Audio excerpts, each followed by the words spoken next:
Bismillahirrahmanirrahim. Assalamualaikum warahmatullahi wabarakatuh. Selamat pagi anak-anak. Bagaimana kabarnya hari ini? Alhamdulillah, semoga diberikan kesehatan dari Allah Subhanahu wa Ta'ala. Untuk pertemuan kali ini ya, kita akan belajar mengenai bab sholat fardu. Anak-anak tahu kan sholat fardu? Sholat fardu itu yaitu sholat yang jumlahnya ada 5 waktu, yaitu sholat zuhur, sholat asar, sholat maghrib, sholat isya, dan sholat subuh. Sholat fardu ini menjadi salah satu dari rukun Islam. Baik, kita akan membahas mengenai sholat fardu.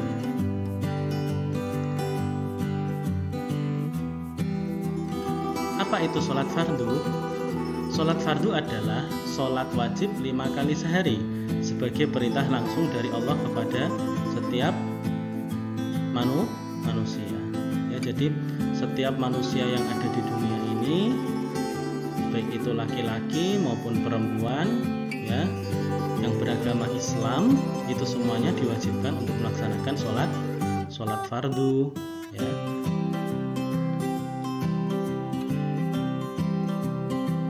Jenis-jenis sholat fardu. Nah ini subuh itu sholat fardunya ada 2 rakaat. Zuhur itu sholat fardu jumlahnya ada 4 rakaat. Sholat asar ada 4 rakaat. Sholat maghrib ada 3 rakaat. Dan yang terakhir yaitu sholat isya ada 4 rakaat. Itu jenis-jenis sholat fardu. Selanjutnya syarat wajib sholat. Nah ini, sebagai orang Islam ya harus memenuhi syarat-syarat ini untuk bisa melaksanakan namanya sholat fardu. Yang pertama yaitu Islam ya. Orang beragama Islam wajib melaksanakan sholat fardu. Yang kedua berakal sehat ya.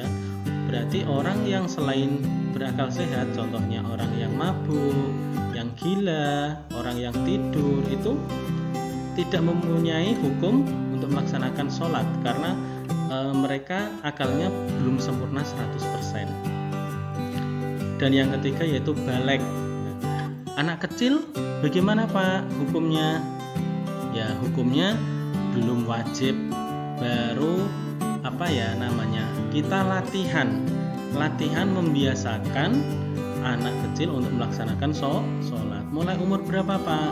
Umur 7 tahun, yaitu bisa membedakan antara mumayyiz, yaitu antara perkara yang baik dan perkara yang buruk. Itu sudah dilatih, dibiasakan, harus digenjreng ya istilahnya kalau orang Jawa itu. Harus benar-benar sudah melakukan latihan sholat. Apalagi kalau sudah baligh. Tandanya baligh apa Pak? Ya, ini kalau orang laki-laki yaitu ihtilam atau mimpi keluar sperma. Itu tandanya baligh laki-laki. Kalau perempuan apa Pak? Yaitu keluar darah, yaitu haid ya. Keluar darah haid berarti sudah menjadi tanda baligh. Terus selanjutnya syarat sah sholat itu. Yang pertama bisa dilihat gambarnya ya, di situ ada seperti anak kecil mengambil air wudhu, yaitu suci dari hadas dan najis ya. Berarti apa? Harus benar-benar dalam keadaan suci semua, baik itu hadas besar maupun hadas kecil.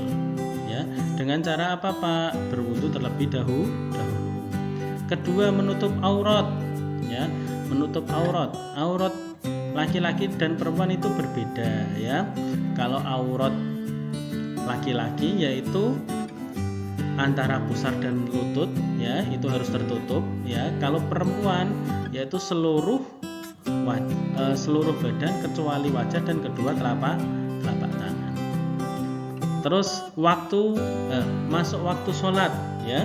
Kalau misal waktunya itu jam 12 siang berarti sudah masuk sholat zuhur.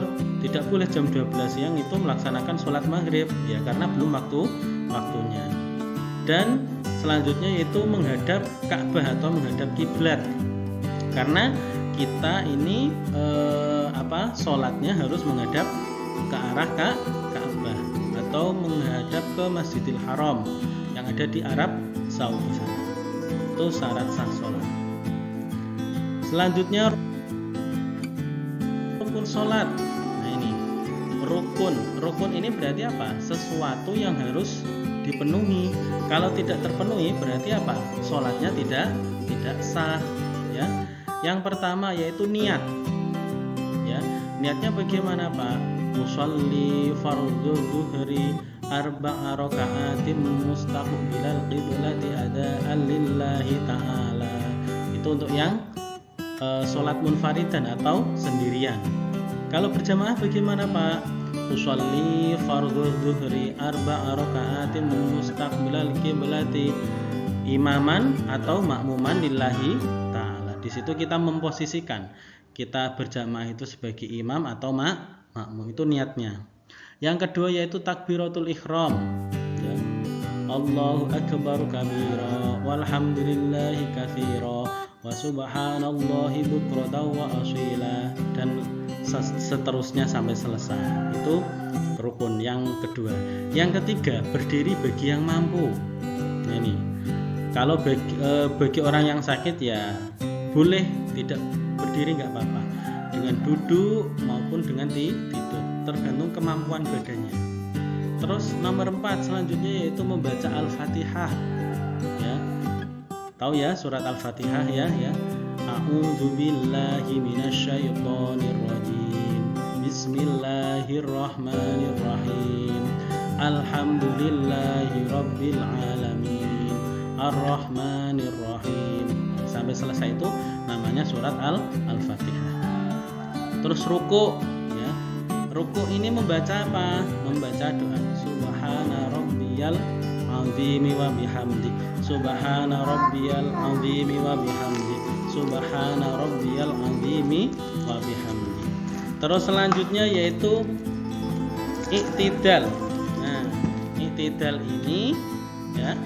Iktidal ini doanya bagaimana Pak? Subhana rabbiyal a'la wa bihamdi. Nah, itu doa iktidal. Dibaca 3 kali ya. Terus salah ya tadi iktidal ya. Sami Allahu liman hamidah.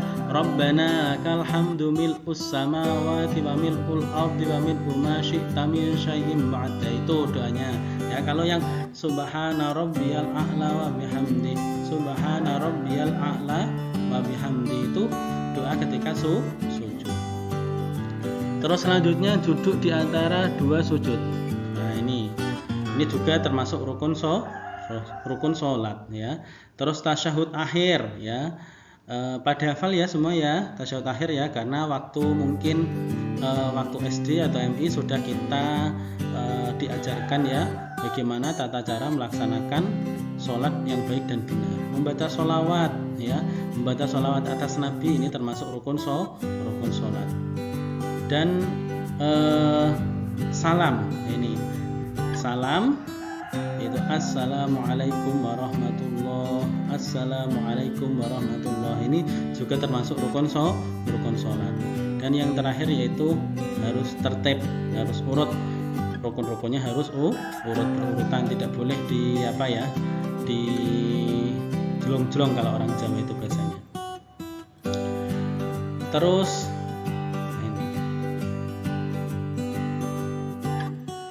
ini tadi niat dijelaskan lagi ya. Niat di dalam hati untuk melaksanakan sholat yang dituju. Usolli fardhu zuhri, usolli fardhu asri, usolli fardhu maghribi, usolli fardhu isya'i, dan yang terakhir usolli fardhu subahi ya. Niat dilakukan bersamaan dengan takbir. Jadi posisi Allahu Akbar sama takbir seperti ya Allahu Akbar. Jadi di dalam hati itu harus disertai dengan niat melaksanakan sholat yang kita kerjakan.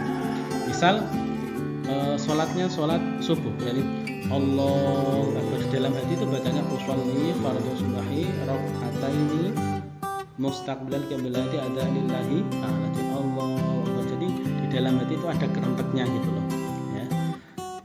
Terus selanjutnya takbiratul ihram, mengangkat kedua tangan sambil mengucapkan Allahu Akbar, tadi sudah saya contohkan ya. Ini menandakan dimulainya sholat ya. Allahu Akbar kabira walhamdulillahi katsira subhanallahi bukratan wa asila dan lain sebagainya. Nah, itu adalah bacaan takbiratul ihram. Terus membaca Al-Fatihah tadi, alhamdulillahi rabbil alamin ar-rahmanir rahim, dan seterusnya sampai selesai. Terus diikuti dengan surat pendek pada rakaat pertama dan kedua ya. Jadi setelah Al-Fatihah itu biasanya membaca surat-surat pendek, contohnya surat Al-Ikhlas atau Qul ya.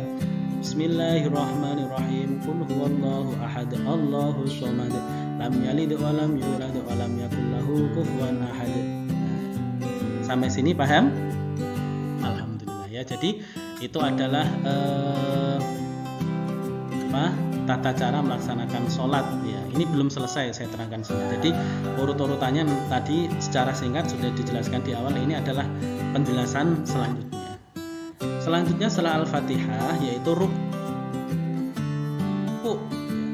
Itu seperti ada gambarnya orang sedang melakukan ruku. Nah, bisa kalian lihat ya, ada gambar orang ruku ya, membungkuk dengan punggung lurus dan tangan di lutut. Jadi prakteknya seperti itu ya, sambil membaca doa subhana rabbiyal azim wa bihamdi sebanyak 3 kali. Terus i'tidal, ini berdiri setelah rukuk. Berdiri setelah rukuk dengan membaca sami Allahu liman hamidah rabbana lakal hamdu mil'us samawati dan seterusnya sampai selesai. Yaitu adalah i'tidal. Sujud, nah itu gambarnya seperti itu. Itu bersujud dengan dahi, hidung, kedua tangan, lutut dan ujung kaki menyentuh lantai, membaca subhana rabbiyal a'la wa bihamdi sebanyak 3 kali. Terus selanjutnya duduk di antara dua sujud. Ini duduk dengan posisi iftirashi, yaitu kaki kiri diduduki, kaki kanan tegak seperti di gambar itu ya. Jempolnya sambil jempol kanannya sambil manjat lantai ya. Dengan membaca apa doa? Rabbighfirli warhamni. Ya itu dan seterusnya. Itu adalah doa duduk iftirash atau duduk di antara dua sujud. Kemudian tasyahud. Ini tasyahud itu ada tasyahud awal dan ada tasyahud akhir. Tasyahud awal itu yaitu dilakukan pada rakaat kedua salat dengan lebih dari 2 rakaat. Kalau tasyahud akhir yaitu dilakukan sebelum salam pada rakaat terakhir. At-tahiyatul barakatus shalawatut thayyibatu lillah. Assalamu alayka ayyuhan nabiy wa rahmatullahi wa barakatuh dan seterusnya. Itu adalah bacaan tasyahud. Pada sudah hafal semua ya bacaannya ya, karena saya yakin adik-adik di sini semua pasti di rumah ya mempraktekkan tata cara sholat dengan cara apa? Berjamaah di musola, di masjid, berjamaah di rumah dengan orang tuanya ya. Itu adalah latihan-latihan yang harus dibiasakan, karena kalau sudah balik harus menjadi suatu kewajiban dilakukan sebanyak 5 kali dalam satu hari. Nah, ini yang terakhir yaitu salam ya. Setelah tasyahud akhir berpaling ke kanan dan kiri sambil mengucapkan assalamualaikum warahmatullahi ya. Ini menandakan sholat selesai. Jadi harus diurutkan rukunnya itu tadi.